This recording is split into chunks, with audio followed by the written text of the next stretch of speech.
Good afternoon, everyone. I'm going to start my presentation now. Sorry, we had some technical issues, that's why we took longer to start. So I'm going to speak about oral cancer and what are the common myths related to this deadly disease and a very common and salient killer in our population especially. So I'm going to start with some facts which I'm not sure how many of us know about it. मैं कुछ facts से begin करना चाहूँगा मेरा presentation, जो इस बीमारी के नंबर्स के बारे में है और इसके कारण के बारे में है। सबसे पहले आपको बताने के लिए कि जो ग्लोबल कैंसर रजिस्ट्री होती है वर्ल्ड में, जो कैंसर के टोटल केसेस वर्ल्ड में, उसकी एक रजिस्ट्री होती है कि नंबर उसका काउंट रहता है। उसके हिसाब से ओरल कैंसर के सालाना 3,77,713 केसेस होते हैं। That is 3,77,713 cases worldwide in a year. So this is the 17th most common cancer in the world. Now, when we start seeing it loco-regionally, Asia में इसके 2,48,360 cases होते हैं annually. And the shocking fact अभी begin होता है कि इस 2,48,360 में से 1,35,929 cases actually occur in India in a year. Therefore oral cancer is the second most common cancer in India at 10.3% cases of all the cancers. मतलब जितने भी कैंसर्स होते हैं उसके 10% ओरल कैंसर्स होते हैं। एंड ये मेल्स में सबसे कॉमन कैंसर है इंडिया में और ओवरऑल सेकंड कॉमन कैंसर है। अगर आप if you see the percentage, we account for 36% of the total cases worldwide and half of the cases which are seen in Asia.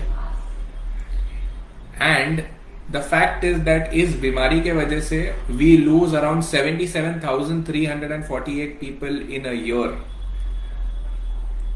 And this number might still not be accurate because a lot of cancers of these go undetected and they are not registered.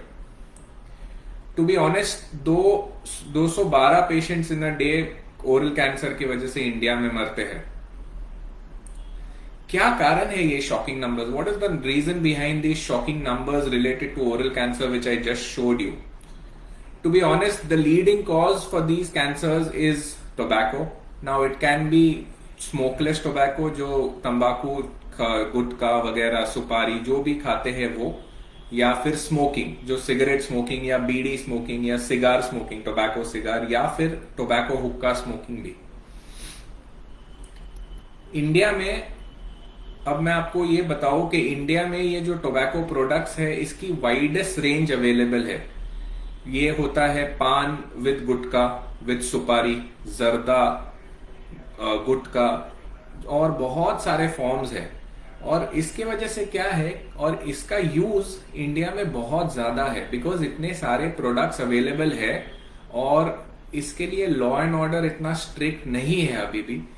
If you सी, हमारे जो adolescent population है जो 13 से 15 की as के होते हैं, उसमें स्मोकलेस टोबैको मतलब तंबाकू के पदार्थ चबाने वाले लोग 9% है। मतलब टोटल ये एज ग्रुप में से 9% लोग तंबाकू के पदार्थ चबाते हैं। फिर आया अडल्ट ग्रुप जो 15 से ऊपर माना जाता है, उसमें 25% मतलब हमारे पॉपुलेशन का 1/4 पॉपुलेशन वो प्रोडक्ट्स का यूज करता है। इन्हीं अडल्ट्स में 32% टोबैको स्मोकिंग करते हैं इन इंडिया।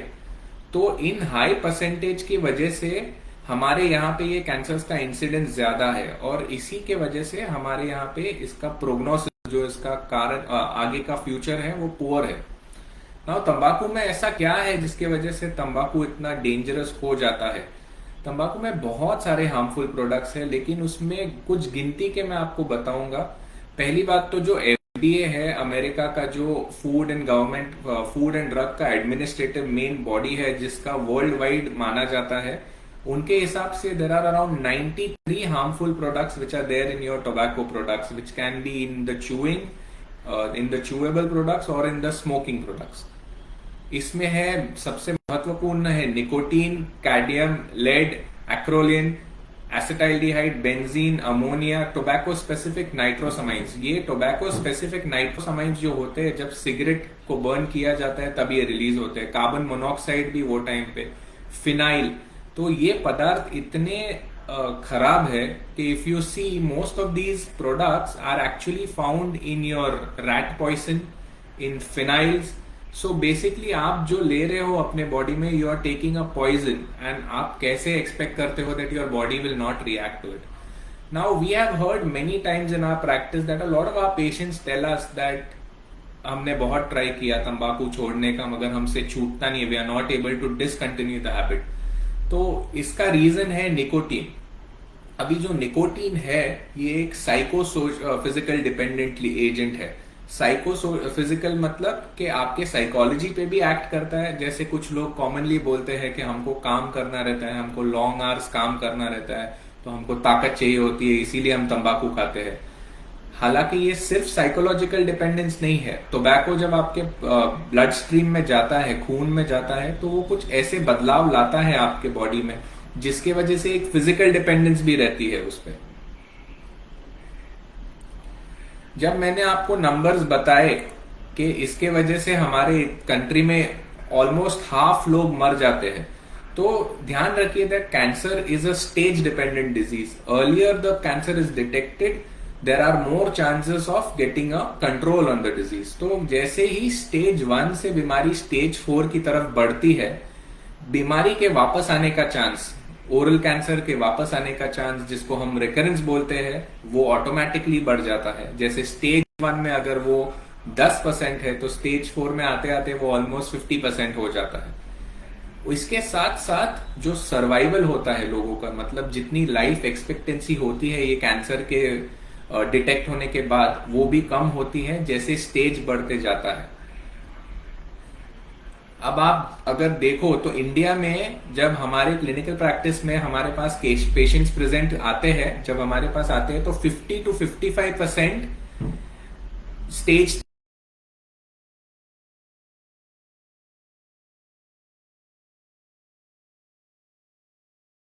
वजह से इनके बीमारी वापस आने के चांसेस और इनके जान को खतरा जो है वो बढ़ जाता है। और जब बीमारी वापस आती है तभी भी उसको कंट्रोल कर पाना और मुश्किल हो पाता है। इसीलिए it is rightly said that when it comes to cancers, the first chance is the best chance. Ideally cancers को, ओरल कैंसर्स को एल्डरली मेल की बीमारी मानी जाती थी इन द 60 to 70 ईयर्स वाला डेकेड, मतलब लाइफ के 6 to 7 डेकेड में इसको कॉमनली देखा जाता था। लेकिन मैंने जो आपको शॉकिंग फैक्ट्स बताए कि हमारे यंगस्टर्स में और यंग अडल्ट्स में जो पॉपुलेशन में इनका यूज होता है तंबाकू पदार्थों का, उसके वजह से ये ट्रेंड चेंज हो रहा है। और आज के टाइम में यंग अडल्ट्स में जैसे 25 to 45 एंड समटाइम्स इससे कम उम्र वाले यंग अडल्ट्स में भी इस कैंसर का इंसिडेंस बढ़ रहा है। दूसरी एक चीज है जिसको ट्रेडिशनली मेन की बीमारी, मर्दों की बीमारी मानी जाती थी, ओरल कैंसर, वो उसका इंसिडेंस विमेन में भी बढ़ रहा है। और इसका कारण है चेंजिंग लाइफस्टाइल और तंबाकू का वापरन जो गांवों की तरफ लेडीज, महिलाओं में भी उतना ही होता है। अभी मैं इतनी देर से तंबाकू के बारे में बता रहा था कि तंबाकू इसका कारण है जिसके वजह से ओरल कैंसर होता है। So is tobacco the only cause for oral cancer? No, it is the most common cause and in around 80 to 90% people. But दूसरे कारण की वजह से भी कैंसर हो सकता है। सो अगर आप कैंसर की बीमारी को समझने का कोशिश कीजिए तो वो कैसा है कि आपका body, your body has a tendency to repair any damage tissues, मगर जब वो टेंडेंसी रिपेयर करने की हैम्पर हो जाती है तब उसमें कैंसर के बदलाव आ सकते हैं। तो तंबाकू के अलावा नोकीले दांत जो एक जगह पे कॉन्स्टेंटली टच होके घाव कर देते हैं over a period of time, ऐसे घाव में भी कैंसर के बदलाव आ सकते हैं।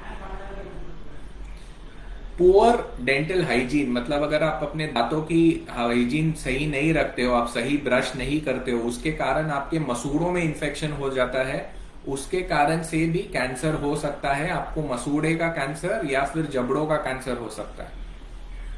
और कोई ऐसी जो तकलीफ हो, जैसे आपको नोकीला दांत हो या डेंटल हाइजीन सही नहीं हो, आप दांत सही नहीं साफ रखते हैं, और प्रीवियसली ऐसे पेशेंट को अगर टोबैको चूइंग या tobacco using in any form की हिस्ट्री है, तो इनमें ये रिस्क ऑटोमेटिकली ज्यादा हो जाता है। इंडिया में बहुत कॉमनली यूज होता है अरेका नट, सुपारी, जो हर एक लोग, सब लोग बोलते हैं कि हम पान खाते हैं तो सिर्फ सुपारी डालते हैं, we don't put any tobacco. सुपारी कैंसर भले ना करे, मगर उससे पहले की एक बीमारी ऐसा करती है जिसमें फाइब्रोसिस हो जाता है, मुंह के मसूड़े पूरे बदल जाते हैं। उसका मतलब बेसिकली कैसा है कि अगर आप फर्श पे एसिड फेंकेंगे और उसमें बदलाव आएंगे, फिर आप रोज घिसिए उसको, मगर आप you will never be able to get that off your tiles. So it causes something which is more like an irreversible change to the skin inside your mouth. Ultraviolet sun rays को भी एक reason माना गया है lip cancer के लिए। However India में इसका इंसिडेंस अल्ट्रावायलेट सन रेज की वजह से कम है। ये वेस्टर्न कंट्रीज में है, और मेलेनिन जहां पे ज्यादा नहीं होता है जिनके स्किन में, वो लोग ज्यादा प्रोन होते हैं। मेलेनिन एक स्किन पिगमेंटिंग एजेंट है जिसकी वजह से हमारे स्किन का कलर है। ह्यूमन पैपिलोमा वायरस एक वायरस है जिसको भी पोस्टुलेट किया गया है, अभी डेफिनेटिव उसका ये नहीं है ओरल कैंसर में। इसका रोल है ओरल, मुंह के पीछे वाले कैंसर्स में, जिसको हम लोग ओरोफैरिंग्स बोलते हैं, जो आपका टॉन्सिल वगैरह वो एरिया में आता है, या जीभ के पिछले वाले हिस्से में आता है। तो ये कैंसर्स कहां हो सकते हैं मुंह के अंदर, और कहां पे ज्यादा फ्रीक्वेंटली पाए जाते हैं, where are they seen more commonly and where all they can occur. So I am going to explain you with this diagram. So this is a diagram of your oral cavity. ये आपकी जीभ है, ये जीभ के side का area है, ये जीभ के नीचे वाला एरिया है, ये गाल है, ये नीचे के दांत है और नीचे का जबड़ा है, ये ऊपर का जबड़ा है। ऊपर के जबड़े के जस्ट पीछे आपका तालू है, और तालू के पीछे आपका सॉफ्ट पैलेट है, जो तालू का मसल्स वाला पोर्शन है, और उसके जस्ट पीछे ही आपका टॉन्सिल है।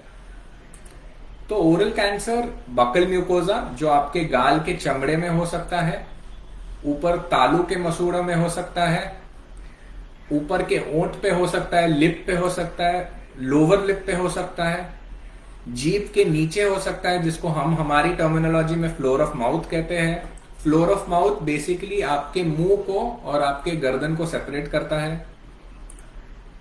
जीभ के ऊपर हो सकता है। जनरली कैंसर्स ये जीभ के साइड में दिखते हैं। इसका कारण ये है कि जब आप तंबाकू खाते हैं, व्हेन समबडी ईट्स टोबैको और समबडी स्मोक्स, तो ये जो टोबैको बाई प्रोडक्ट्स है वो सलाइवा के साथ मिक्स हो जाते हैं, और जनरली अगर कोई देखे तो उनके जीभ के साइड में हमेशा सलाइवा कलेक्शन होता है। सो इसी के कारण की वजह से यहाँ पे कैंसर्स बहुत कॉमनली होते हैं। सो ये कैंसर्स जो लैटरल बॉर्डर ऑफ टंग या साइड ऑफ टंग पे होते हैं वो काफी कॉमन होते हैं। दूसरा कॉमन साइट है ये आपका नीचे का जबड़ा और गाल का जो जंक्शन है, जिसको हम लोग जिंजाइवो बकल सल्कस बोलते हैं। सल्कस का मतलब है एक गहराई, एक डेप्थ, वहां पे होता है। और इंडिया में ये बहुत कॉमनली होता है बिकॉज आपने देखा होगा जो भी तंबाकू गुटखा पदार्थ खाते हैं वो अपने दांत के साइड में भराते हैं। तो कॉन्स्टेंटली वो एक ही साइड पे आप, अगर जैसे मैंने कहा था कैंसर के डेफिनेशन में, कॉन्स्टेंटली आप एक ही साइट पे अब्यूज करेंगे तो वहां पे कैंसर के बदलाव आने के ज्यादा चांसेस है। आप कैसे आइडेंटिफाई करेंगे कि किसी को कैंसर है? तो ये फोटोग्राफ जो मैंने अपलोड की है इसमें आप देख सकते हैं कॉलीफ्लावर, जैसे जिसके फूल गोभी बोलते हैं आप, फूल गोभी जैसा एक ग्रोथ अगर गाल में दिखे तो वो कैंसर का बदलाव हो सकता है। अगर कोई छाला हो आपके जीभ में, जीभ के नीचे, गाल पे, जो बहुत टाइम से सूख नहीं रहा हो, ये छाला अगर 2 हफ्ते से ज्यादा है, 3 हफ्ते से ज्यादा है और इसमें बदलाव नहीं आ रहा है और बढ़ते जा रहा है, तो आपको इसमें कैंसर का डाउट करना चाहिए और अपने डॉक्टर को दिखाना चाहिए। अगर गले में कोई सूजन हो जो ऐसे ग्लैंड, लिम्फ ग्लैंड जैसे महसूस हो, तभी भी ये कंसर्निंग बात है और आपको अपने डॉक्टर से कंसल्ट करना चाहिए।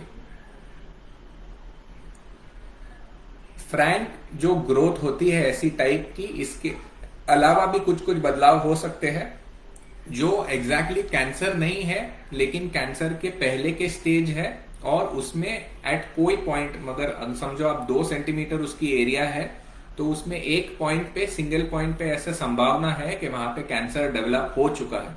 इसको हम लोग एरिथ्रोप्लेकिया बोलते हैं और इसको भी बहुत सीरियसली लेना चाहिए, बिकॉज कम से कम 50 से 70% ऐसे जो छाले हैं, ये आप देख पा रहे हैं लाल रंग का, इसमें कैंसर के बदलाव हो सकते हैं।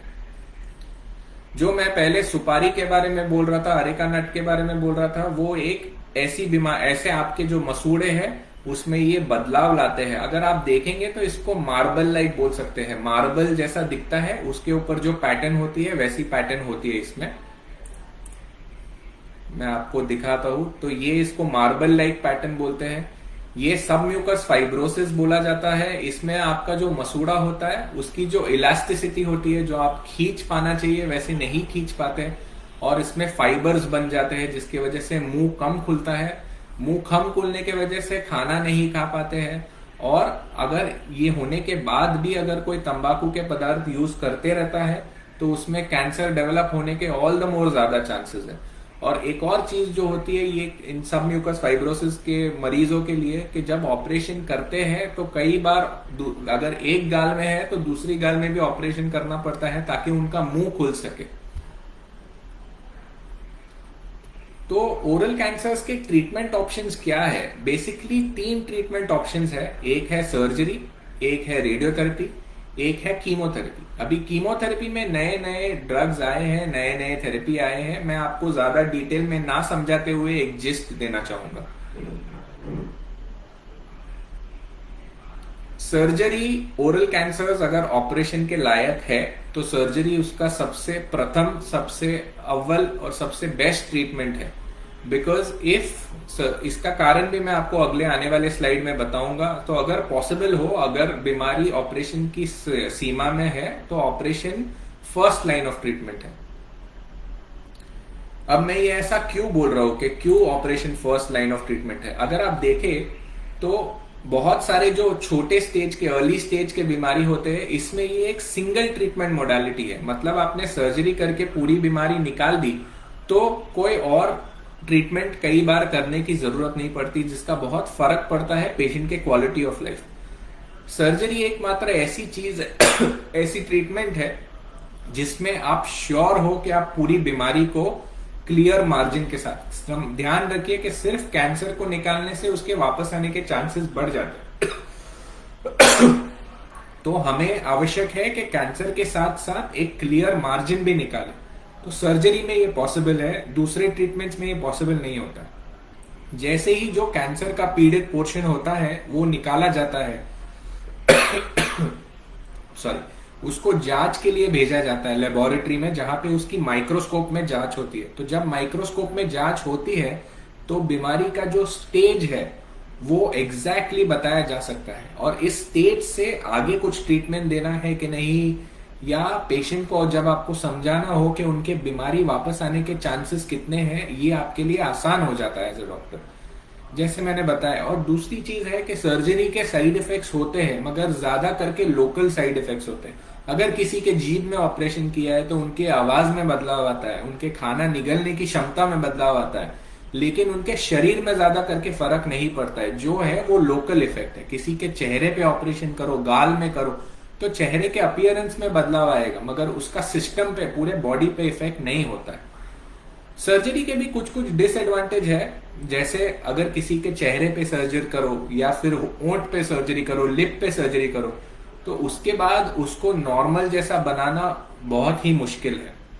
उसके वजह से जैसे आज मैं आपसे बात कर पा रहा हूं, आप अपने लोगों से बात कर पाते हैं, तो बात करने में फर्क पड़ता है।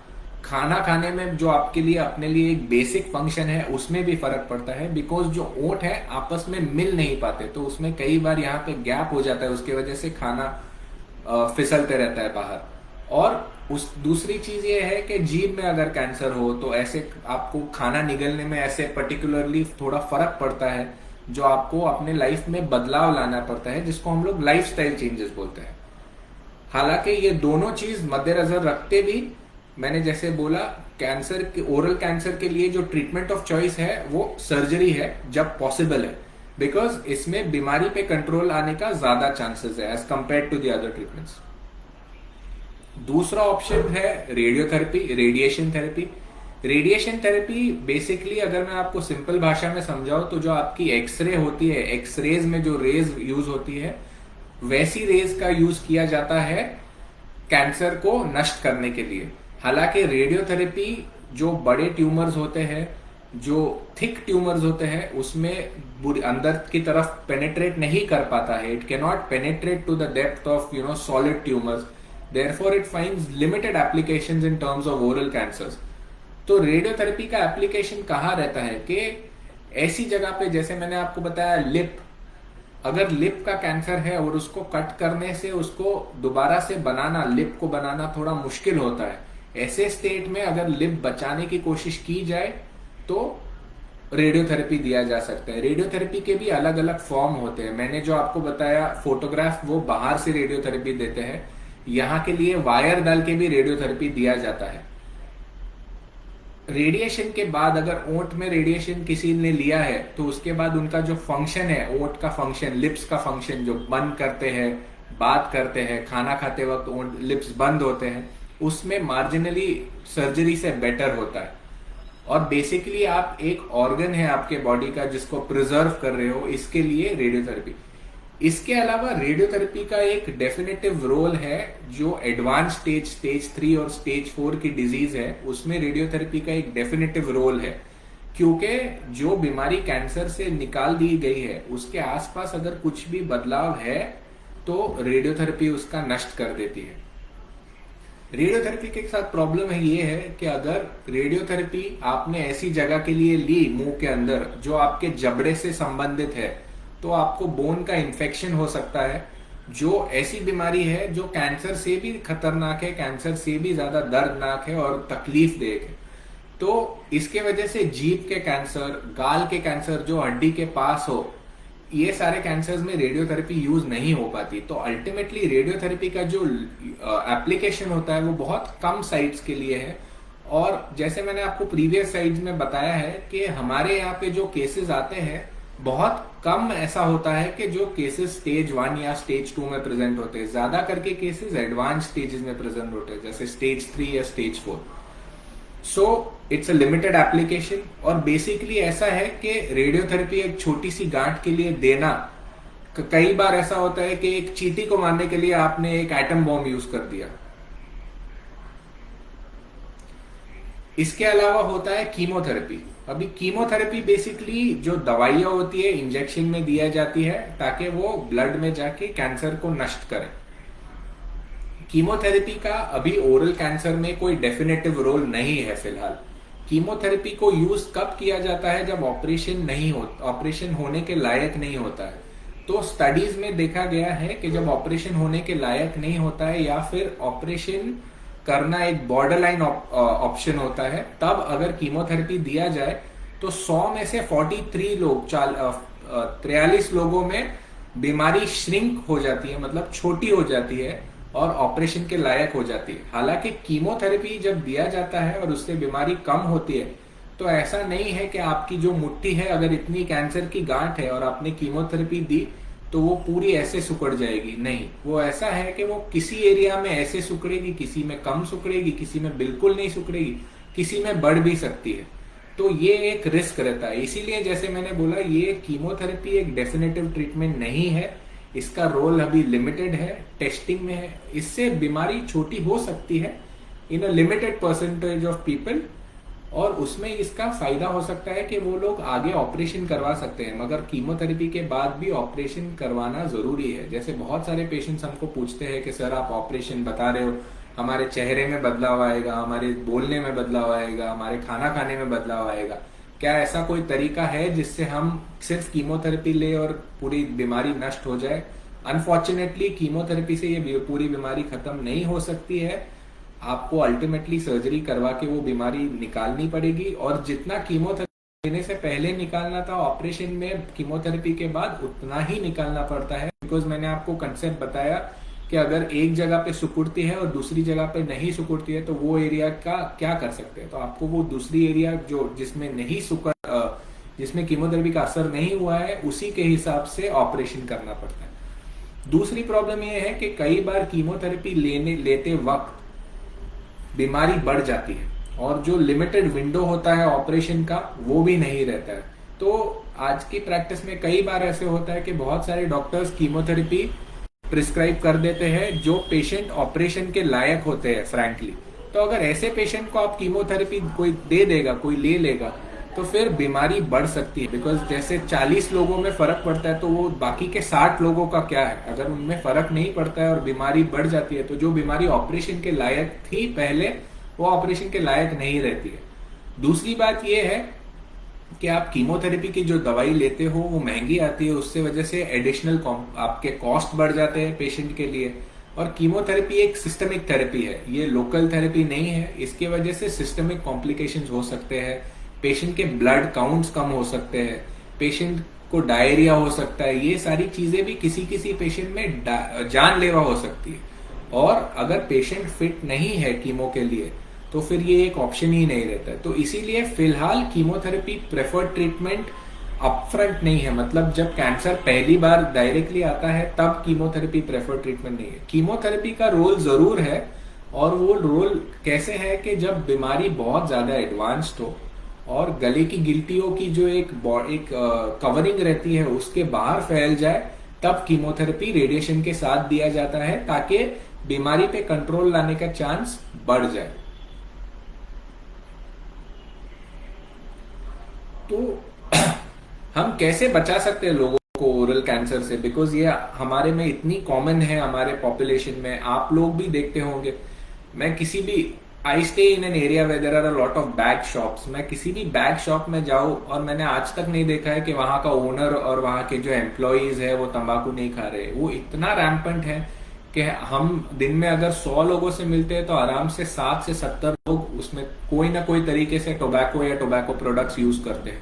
हम इस पे 2 तरीके से कंट्रोल करने की कोशिश कर सकते हैं, ये हमारे लिए सबसे बेस्ट ऑप्शन है। एक, टोबैको का जो यूज है पब्लिक में उसके लिए आपको अवेयरनेस क्रिएट करनी है और वो कम करना है। दूसरा है कि अगर किसी को कैंसर हो जाए by any chance, then we should be vigilant. हमें चौकन्ना रहना चाहिए, हमारे डॉक्टर्स को चौकन्ना रहना चाहिए जो पहले प्राइमरी हेल्थ केयर प्रोवाइडर्स होते हैं, और उनको सही ट्रीटमेंट के लिए सही डॉक्टर के पास रेफर करना चाहिए एट द अर्लीस्ट। उसका टाइम जाया नहीं करना चाहिए, बिकॉज जैसे ही बीमारी का स्टेज बढ़ते जाता है उसके ऑपरेशन से रिलेटेड कॉम्प्लिकेशंस बढ़ते जाते हैं और उसके बीमारी के वापस आने के चांस और जान को खतरा बढ़ जाता है। सो टोबैको कंट्रोल के लिए हम एम्पावर जो एक टर्मिनोलॉजी है ये यूज करते हैं। इसके कंपोनेंट्स ये है कि टोबैको का यूज और प्रिवेंशन पॉलिसीज पे ज्यादा ध्यान दिया जाए और लोगों को उससे बचाने के लिए उनके बारे में और ज्यादा ये दी जाए, नॉलेज दी जाए और एडुकेट किया जाए। We should protect people from tobacco use. You can always start with your family, friends and your colleagues. किसी की मदद कीजिए, बिकॉज निकोटीन जो है वो सिर्फ एक जानलेवा पदार्थ के साथ साथ एक नशीला पदार्थ है जिसपे आपका साइकोलॉजिकल और फिजियोलॉजिकल चेंजेस हो जाते हैं, डिपेंडेंस हो जाता है। तो आप मदद कीजिए। आजकल बहुत सारे हेल्पलाइंस है जो कैंसर पेशेंट्स और स्पेसिफिकली ओरल कैंसर पेशेंट्स के लिए भी एक हेल्पलाइन है जो टाटा हॉस्पिटल द्वारा रन किया जाता है। उससे लोगों को तंबाकू छोड़ने में मदद करते हैं। आप जो जानते हैं तंबाकू के बारे में और उसके डेंजर के बारे में आप दूसरों को बताइए, because if you educate 1 person you can immediately educate 10 people, 10 can educate 100 people। वैसे ही ये स्प्रेड होता है। गवर्नमेंट के साइड से जरूरी है कि इस पे एडवर्टाइजमेंट पे बैन हो, प्रमोशन पे बैन हो। और जब हमारे स्पोर्ट्स चैनल्स होते हैं, जैसे हम क्रिकेट देखते हैं, India is a cricket loving nation. Cricket matches में इंडिया में बहुत सारे ऐसे बैनर्स लगे हुए होते हैं जो टोबैको प्रोडक्ट्स के होते हैं। इस एडवर्टाइजमेंट को कम करना चाहिए। गवर्नमेंट ने ऑलरेडी टैक्सेस रेज किए हैं टोबैको पे, हालांकि इससे ज्यादा फर्क अभी फिलहाल पड़ते हुए दिखा नहीं जा रहा है। So we need more strict rules, बहुत ज्यादा इसके लिए हम और करने की जरूरत है। जो लोग निकोटीन से एडिक्टेड हो जाते हैं, टोबैको से एडिक्टेड हो जाते हैं, उनके लिए ऑल्टरनेटिव्स होते हैं, जैसे nicotine chewing gums, nicotine patches, inhalers, lozenges, बहुत सारे ऐसे ऑल्टरनेटिव्स होते हैं। आजकल एक नया ट्रेंड चल रहा है स्पेशली यंगस्टर्स में, जिसको वेपिंग बोलते हैं, ई सिगरेट्स। ई सिगरेट्स को you have to take it with a pinch of salt, because बहुत सारे इंटरनेशनल यूनिवर्सिटीज के रिसर्च के मद्देनजर रखते हुए उनके नतीजों में ऐसा पाया गया है कि वेपिंग का अभी डेफिनेटिव ये नहीं है कि आगे जाके उसका क्या इफेक्ट होता है, और बहुत सारे लोग वेपिंग से भी निकोटीन के एडिक्ट रहते हैं, उनके लिए छोड़ पाना मुश्किल होता है। जैसे मैंने आपको बोला, आपके लिए बहुत जरूरी है, और मैं अपने लास्ट स्लाइड में ये बताना चाहूंगा और मैं ये फुल स्क्रीन करके दिखाना चाहूंगा कि जैसे ब्रेस्ट सेल्फ एग्जामिनेशन होता है, हम खुद भी अपने मुंह को चेक कर सकते हैं। कैसे? ऊपर वाले ओंठ के नीचे दांत के ऊपर जो मसूड़ा है यहाँ पे, या उसके ऊपर यहाँ पे अगर हमको कोई छाला दिखे तो हमें ध्यान सतर्क रहना चाहिए। ओंठ के ऊपर, लिप के ऊपर दिखे, गाल के म्यूकोजा पे दिखे, पीछे की तरफ दिखे, नीचे वाले जबड़े के आसपास कहीं पे दिखे, तालू पे हमको कोई छाला दिखे, तालू के पीछे हमको कोई छाला दिखे, हमको आवाज में कोई बदलाव आए, हमको कुछ खाना निगलने में दिक्कत हो, हमको कहीं मुंह में दर्द हो, या जीभ के नीचे ऐसा गांठ हो, या जीभ की साइड में गांठ, ये सारी जगह ऐसी है जो आप भी अच्छे से अपने आप को टेस्ट कर सकते हैं, और आपके डॉक्टर्स भी अपने आप को बराबर यहाँ पे टेस्ट कर सकते हैं। ये टेस्ट आपके लिए बहुत जरूरी है, बिकॉज अगर किसी ने कैंसर अर्ली स्टेज में पकड़ लिया तो उसका ऑपरेशन भी छोटा है, उसका ट्रीटमेंट भी छोटा है। कई बार सिर्फ ऑपरेशन से ही उसका काम हो जाता है और एडिशनल ट्रीटमेंट की जरूरत नहीं पड़ती है, और इनकी क्वालिटी ऑफ लाइफ में इतना फर्क नहीं पड़ता है। क्योंकि अगर मैं आपको बेसिकली समझाऊं, किसी की जीभ का ऑपरेशन करना है, जितनी ज्यादा जीभ निकालनी पड़ेगी उतनी ज्यादा तकलीफ होगी उनको। सो जितनी कम जीभ निकलेगी उतनी कम तकलीफ होगी, उनके लाइफ में उतने कम बदलाव आएंगे, उनके आवाज में, उनका खाना निकलने में। तो इन कैंसर्स को अर्ली स्टेज में पकड़ने से क्वालिटी ऑफ लाइफ में बहुत फर्क पड़ता है। एंड जब आप ये कैंसर्स को अर्ली स्टेजेस में डिटेक्ट करते हो तो पेशेंट की जो लाइफ एक्सपेक्टेंसी होती है वो ऑटोमेटिकली बढ़ जाती है। मैं ये नहीं बोल रहा हूँ कि अर्ली स्टेज कैंसर्स में बीमारी वापस नहीं आ सकती, मगर स्टेज 1 को अगर स्टेज 4 से कंपेयर करेंगे तो बीमारी वापस आने का चांस सिग्निफिकेंटली कम है। Thank you everyone, thank you for your patient listening.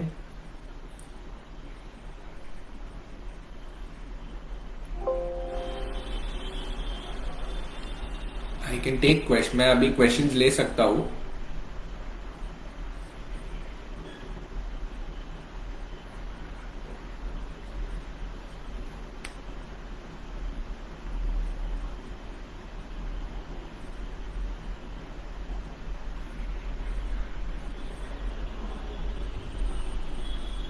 मुझे क्वेश्चन आया है, is it good to use Listerine mouth wash? Yes. हालांकि लिस्ट्रीन माउथ वॉश ऐसा नहीं है कि टोबैको प्रिवेंट करने के लिए, कैंसर प्रिवेंट करने के लिए उसका कुछ रोल है। मिस्टर अंसारी का ये क्वेश्चन है, any science and symptoms of oral cancer? जैसे मैंने बोला, कहीं पे छाला हो जो भर नहीं रहा है, सूख नहीं रहा है काफी टाइम तक, कहीं पे कुछ सूजन हो गाल में या गले में, जीभ में कुछ गांठ हो पीछे की तरफ जिसकी वजह से खाना निगलने में दिक्कत हो सकती है, आवाज में बदलाव आ सकता है। Can dental pain and if mouth unclear it's not a sign of oral cancer? कई बार जब कैंसर की बीमारी हड्डी पे होती है तो ऐसा होता है कि दांत हिलते हैं, दांत लूज हो जाते हैं, और ऐसा लगता है कि वो कैंसर की बीमारी नहीं है और दांत का प्रॉब्लम है, लेकिन वो ऐसा नहीं है। वो दांत हिलने का कारण ही वो कैंसर है और जिसकी वजह से दर्द हो रहा है। Which oral cancer is the most common?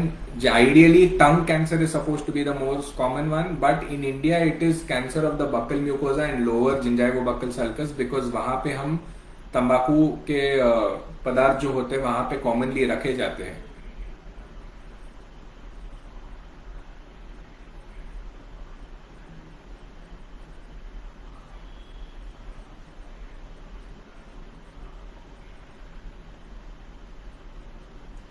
Listerine का कोई रोल नहीं है कैंसर प्रिवेंशन के लिए। आप अच्छा ओरल हाइजीन मेंटेन करेंगे तो एक वो पॉसिबिलिटी है कि आपको कैंसर ना हो, और तंबाकू के पदार्थ ना यूज करें तो फिर कैंसर नहीं होगा।